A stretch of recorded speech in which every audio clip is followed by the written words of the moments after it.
Hello, hi, a very happy good evening. So this is Krishna and we've been talking about the story of life on earth, and that's biology. So welcome to my new beginning. So today we're going to talk about the last topic of this chapter, that is locomotion and movement. So we're going to talk about joints. So I guess joints are pretty confusing when you talk from the example point of view. Ma'am, which joint is where? So which is the example of what? So that's a bit confusing. So don't worry. Just like you have a lock and a key, and when you have a lock inbuilt in a door, you have a different type of key. So that is how your joints are basically. So it's never tough. So it's one of the interesting and the important topic for your NEET exam. So please pay attention. So we'll just be done with the entire lecture today in 10-15 minutes, because joints is a very small portion, but at the same time it's very important. So I don't know if you guys have seen my thumbnail for tomorrow. So tomorrow we are discussing the critical thinking quest from digestion and absorption and breathing and exchange of gas. So these are the two chapters which we are going to deal with tomorrow.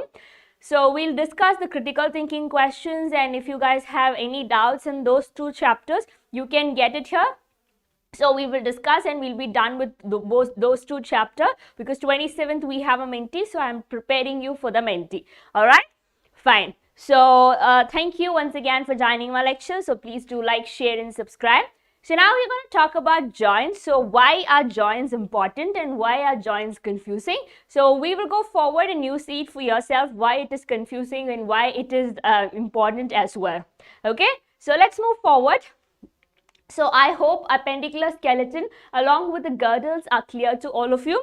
So let's have a quick flow chart of the appendicular skeleton, so that's easy for you. So before we move into today's lecture, so get ready. So we have a mentee on 27th October. So we have in all these chapters, the chapters that I have completed. So digestion, absorption, breathing and exchange. So you have body fluids and circulation. Then you have excretory substance and their elimination.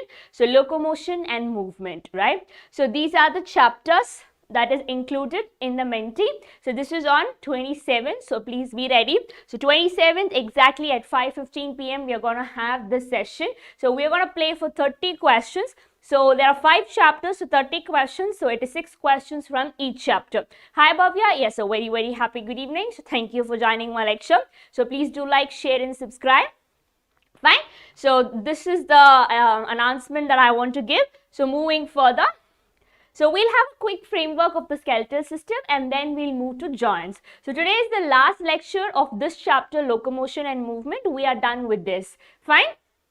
Okay. So moving further. So skeletal system. So we start with the, so skeletal system includes bones and cartilages.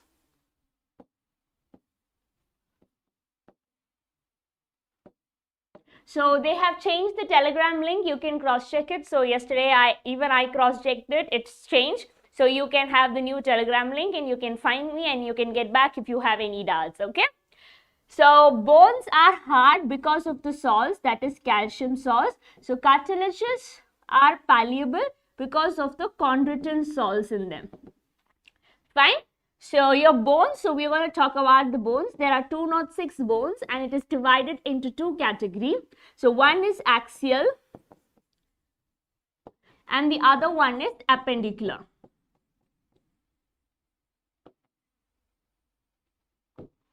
Right? So axial skeleton is 80 bones and the remaining 120 bones is from the appendicular part. Right? So this axial skeleton, the one that is along the axis of the body, so this includes your skull. So then we have the vertebral column, so we have the sternum and we have the ribs. Right? So yes, now the link has changed. Yes, so now you can get in touch with me, right? So skull has totally 29 bones. Vertebral column, we have 26 vertebral column. Then sternum, we have 1 and we have 12 pairs of ribs, that is 24. So together it makes up 80 axial skeleton, right? So now talking about appendicular skeleton. So this talks about the bones of the limbs as well as the girdles, right? So now let's talk about the bones of the upper limb, that is the hand. And then we'll talk about the bones of the lower limb, that is the legs. Okay. So hands, so we have humerus, we have radius, we have ulna. So we have carpals, we have metacarpals, and we have phalanges, right? So humerus is 1, radius is 1, ulna is 1, carpals are 5, and metacarpals are 8, and phalanges are 14. So together it makes 30 bones. So we have 2 hands, so 30 plus 30 is 60, right? So now talking about the legs. So legs have, so we have the femur, which is the longest bone. So then we have tibia, fibula, we have tarsals, metatarsals, and phalanges. So phalanges are always 14. So this is 1, this is 1, this is 1, tarsals are 5. So metatarsals are only 7. But here we have a kneecap. So kneecap is patella. So this is 1. So together it makes up 30 bones. So we have 2 legs. So 30, 30 is 60. Fine. So this is together makes up 120 bones, right? So 60 and 60. So your appendicular skeleton also has what is known as the girdles. Fine. So girdles are something which is like your belt that holds the limbs and the joints together. So we have 2 girdles. One is the pectoral girdle and the other one is the pelvic girdle. So pectoral girdle has 2 parts. So each girdle has 2 parts. So pectoral girdle has the clavicle and the scapula. Fine. So your scapula is a triangular shaped bone like this, and it has a projecting ridge that is known as the acromion. So just below the acromion we have the clavicle like this. So below the clavicle you have a cavity, so that is known as the glenoid cavity. So glenoid cavity allows the head of the humerus to articulate with the shoulder joint. So that is your pectoral girdle, and your clavicle houses your collarbones. So we have 2 collarbones, right? So clavicle is 1, scapula is 1. So together it is 2. So we have on 2 sides. So 2 plus 2 is 4. So 120 plus 4 is 124 as of now. So talking about the pelvic girdle, it is made up of 2 coaxial bones. So plus 2, so it is 126 totally. So these 2 bones are formed by the fusion of 3 bones. So ilium, ischium and pubis. So at the junction of these 3 bones, so we have a cavity that is known as acetabulum. Fine. So this is how the appendicular skeleton is all about. So today we're going to talk about the last part of the chapter, that is the joints. Yeah, axial and appendicular. So now what are joints? So joints are point of contact between 2 bones or between a bone and a cartilage. So that is a joint. For example, let's take this joint. So here I have 2 bones. I have the humerus and I have the junction where the radius and ulna is starting. So it is between 2 bones I have a joint, right? So joints can be defined as a point of contact between 2 bones or between bones and cartilages. Fine. So the force generated by the muscle, so you're very sure I have muscles here, right? So the muscle has a force through which it generates an action potential. So we have seen muscle contraction, right? So when I'm going to do like this, I'm working with my muscle. So the force generated by the muscle carry out movement through the joint that acts as a fulcrum. So what is the fulcrum? So fulcrum in English means which is essential for a particular process. So it is essential for a particular process. So that is a fulcrum. So joints are necessary for movements, right? So that is why I call it as a fulcrum. So the force generated by muscles carry out movement through the joints and it acts as a fulcrum. Fine. So all these are the joints that we are going to talk about now. So do joints have different types? Yes. So we are going to discuss the different types of joints. So let's talk about the first one. So your joints are classified into 3 major types based on the structural type it is having. So based on the structure, how it is present. So is it present between 2 bones or is it present between a bone and a cartilage? So based on the structure, your joints are divided into 3 types. So what are the 3 types? One is fibrous, the other one is cartilaginous, and the third one is synovial. So these are the three joints that we are going to discuss, okay? So remember FCS. So fibrous, cartilage and synovial. So let's talk about each one of the joint and the examples of each of them. So the first one is the fibrous joint, right? So fibrous joints, they do not allow any movement at all. So like the skull. So can you move this portion? You can only move your neck, right? So you cannot move this portion. So fibrous joints do not allow any movement. It is made up of very, very thick fibers. So it is shown by the skull bones of the cranium, So if you look at the arrangement of the skull like this, so can you see joints like this? So you have 8 cranial bones, right? So between those bones also you have joints. So it is a fiber like this. It is very thick. So it does not allow any movement. So this is your fibrous joint. Okay? Fine.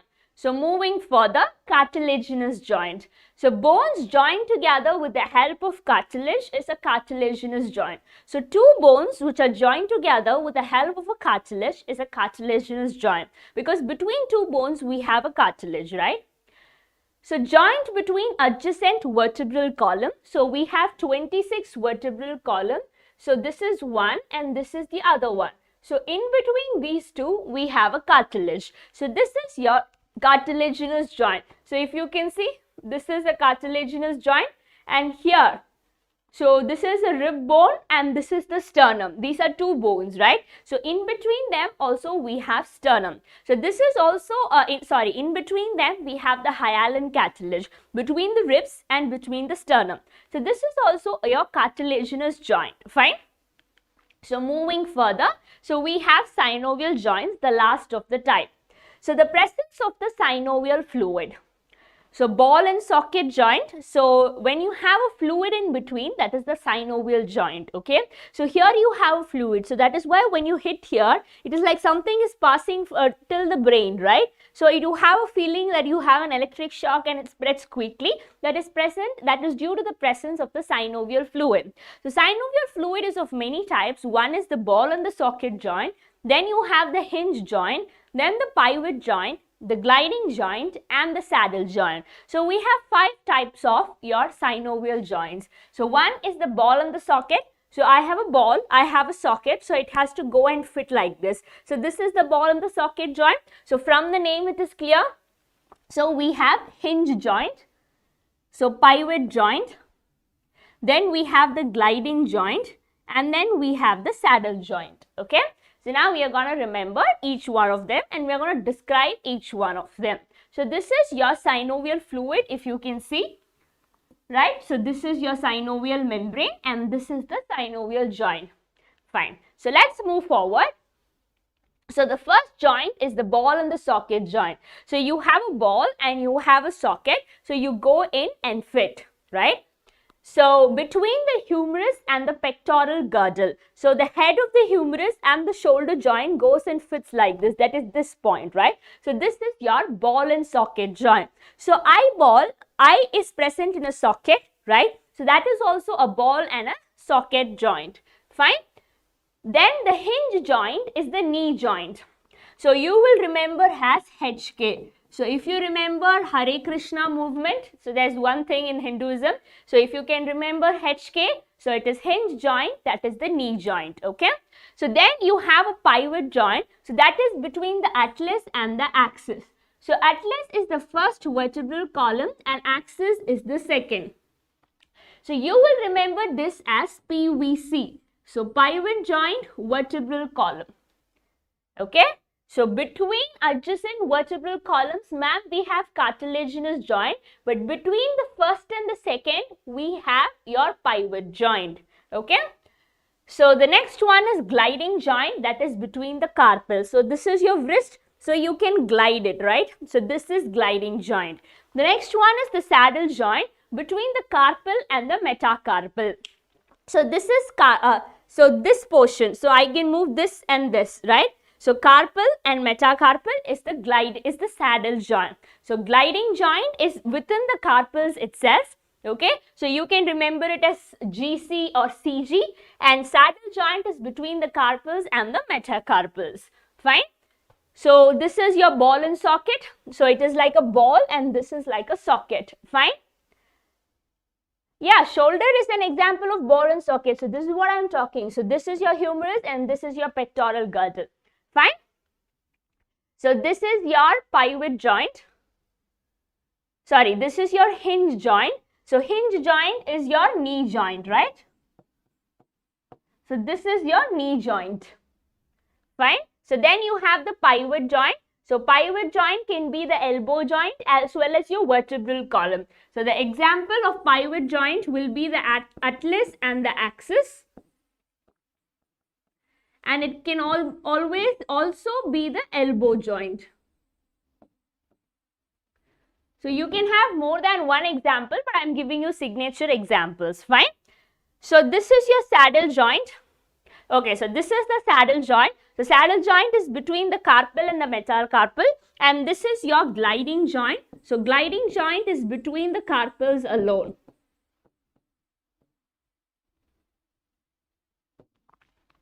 Fine? Yes? So these are the 5 types of joints that I want to talk to you about. So with this, we are done with the entire chapter of locomotion and movement. So now I have a few questions which are a bit tricky. So I want to know if you guys are able to understand and solve these type of 5 questions. So let's see how these questions are for you. So ready? So I just have 5 questions and not more than that. So let's see how much you can answer these 4-5 questions, because these have some very nearby options which can sound a bit tricky. Okay, so let's move forward. So question 1, the pivot joint between the atlas and axis is a type of what?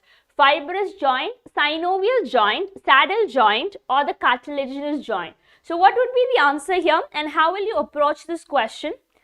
So the pivot joint between axis and atlas, and look at the options. So you have fibrous, you have synovial, you have saddle, and you have cartilaginous, right? So it's definitely not fibrous, because fibrous happens in the skull. And it's definitely not cartilaginous, right? Because it is given it's a pivot joint. So pivot joint is a type of synovial joint. So this has to be the answer. So the pivot joint cannot be saddle joint, right? So saddle joint is different, pivot joint is different. So this has to be the synovial joint, right? Yes, okay. Fine. So let's move forward. So question number 2.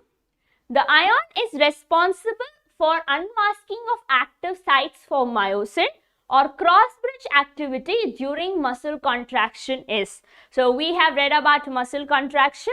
So the ion that is responsible for unmasking of the active site for myosin or cross-bridge activity during muscle contraction. So is it potassium, magnesium, calcium, or sodium? So what would be the answer here?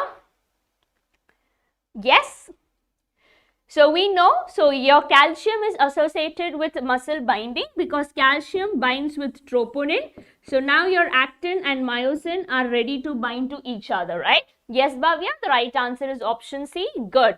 So the next question, stimulation of a muscle fiber by a motor neuron occurs at the sarcoplasmic reticulum, the myofibrils, the transverse tubules, or the neuromuscular junction. So the stimulation of a muscle fiber by a motor neuron occurs at the sarcoplasmic reticulum, the myofibril, the transverse tubule, and the neuromuscular junction. So the signal for muscle contraction comes from the motor neuron and it is transmitted to the muscle, right? So in which junction it is getting passed on? So that is the question. Yes, come on quick. What is the answer, Bhavya? Yes, so this is the neuromuscular junction and it's a very straightforward question, right? But very quickly people will have a doubt between sarcoplasmic reticulum also, because in muscle contraction I also mentioned the term sarcoplasmic reticulum because it has calcium, right? Yes. So question 4, the H zone in the skeletal muscle fiber is due to the central gap between the myosin filaments in the A band, the absence of myofibrils in the central portion of the A band, extension of the myofilaments in the center portion of the A band, the center gap between actin filament extending through the myofilaments in the A band. So what is this H zone? So what is this H zone? Yes. So we have the myofibrils like this.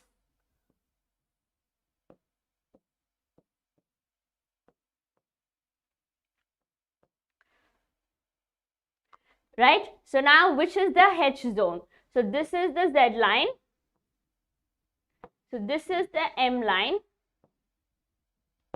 And this bit is the H zone, right? And between two Z line, it is the sarcomere. So what would be the answer? So it is the central gap between the actin filament, between two actin filament extending through the myofin filament in the A band. So here the right answer would be option D, right? Okay, so let's move forward to the next question. So which of the following is the contractile protein of a muscle? Tropomyosin, tubulin, myosin, and all of these. So this is the question that I was telling you. There are only two contractile proteins, that is actin and myosin. So if a question comes like this, so your first instinct would be to mark all of this. No. No. So there are only two contractile proteins of the muscle. One is actin and the other one is myosin. So you can argue saying these two are, this is present in the actin, but no. No. Only myosin is the contractile protein. So that would be the right answer. So moving to the last question for the evening. So elbow joint is a type of hinge joint, gliding joint, ball and socket joint, or a pivot joint. So this is the one that we discussed just now. So the elbow joint is a type of pivot joint, right? So just now we saw. So here it is option D. So with this we are done with the chapter locomotion and movement. So once again I have a reminder for you. So please attend the Menti session on 27th. So it's going to be for 30 questions. So more the crowd, the more interesting it would be. So please join me on 30th, right? Okay, so with this we end today's session. So I'm done with the chapter locomotion and movement, which is also included in your Menti. So please go through any doubts, get back to me. So meanwhile, tomorrow we are discussing critical thinking questions from digestion and breathing, right? So if you genuinely like my way of teaching, so please do like, share and subscribe. So let your friends also know about our channel and please lend us your support. So obviously, if more people are not watching, then we would have to end this lecture. So end this series very quickly. So it is in your hands to spread the word. So thank you for attending my lecture, and this is me wishing you more and more. So see you tomorrow at 5:15. So until then, take care and bye.